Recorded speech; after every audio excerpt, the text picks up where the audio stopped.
Hi, this is Nick the Cat, and I want to show you how to build a water heating solar panel. This was one of my many projects since I returned to the US.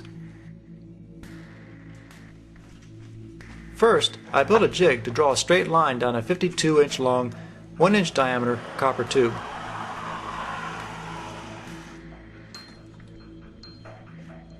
This tube will be a header for a solar panel.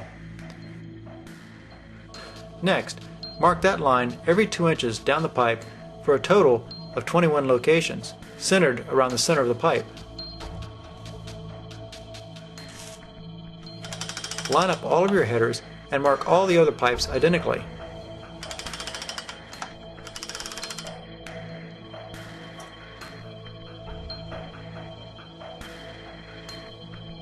Once all the locations have been marked, it's time to drill a pilot hole. I use a 1/8 inch drill bit for the pilot hole. Another jig holds the pipe in place during drilling.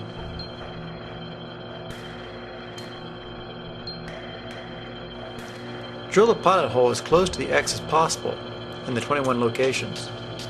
Then follow up the pilot hole with a larger bit. My small copper tube has a 3/8 inch outside diameter. The smaller copper tube is 1/4 inch inside diameter. It is carefully unrolled on the floor to prevent kinks. I use 60-foot rolls because it divides perfectly by 90 inches. The larger diameter tool allows the smaller copper tube to be marked and cut at exactly 90-inch pieces.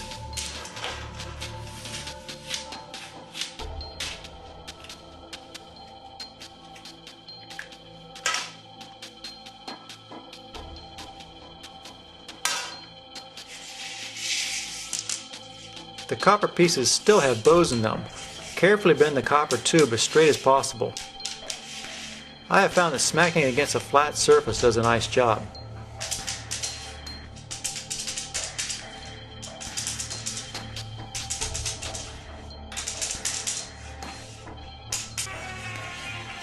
Sand the ends of the tubes. Then cover with solder flux.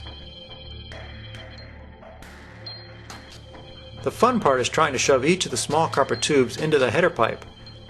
The prior tubes often want to fall back out. Take a look down the copper pipe and verify all the tubes go in far enough, but not too far. If they go in too far, they won't reach the other header. Solder the copper tubes into the header. Be sure the header is hot enough or you won't get a good solder joint.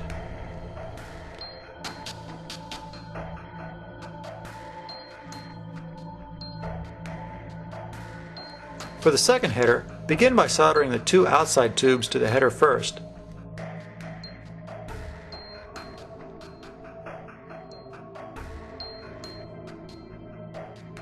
After they've cooled, then shove the rest of the pipes in place. And then, of course, solder them.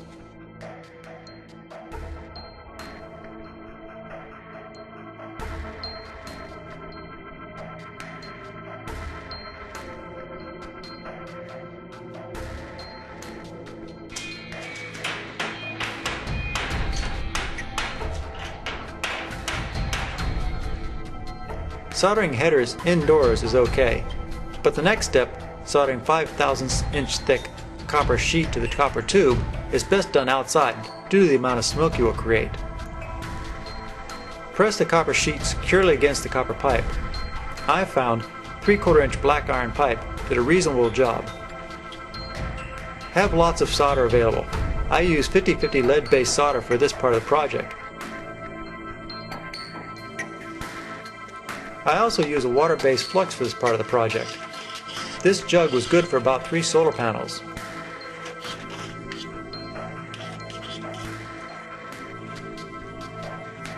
At this point, you can straighten the copper tubes that are wedged between the black iron pipes.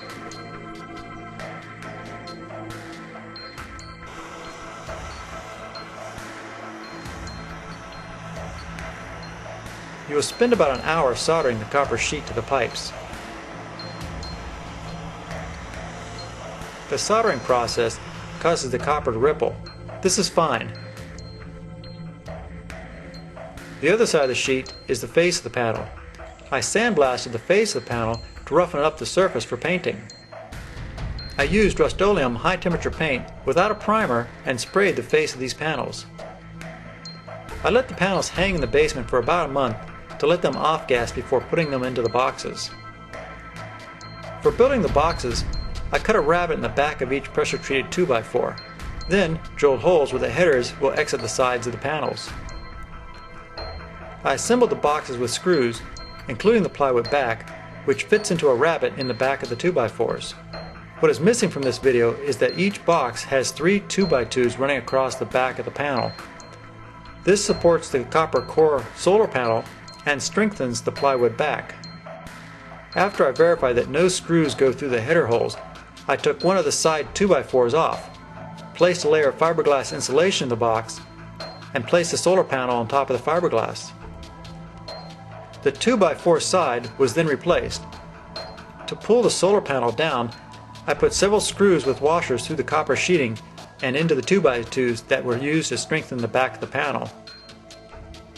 To complete the project, the panels were mounted on a rack, tempered glass was added, and flashing used to cover the edges of the glass. Silicone radiator hose was used to connect the panels. This allows for disassembly later if necessary. PVC pipe was cut lengthwise and used to cover the radiator hoses. How hot can these panels make water? We pumped 60-degree water from a garden hose into the set of panels, and steam came out the other end, after the panels had been sitting in the sun for a while.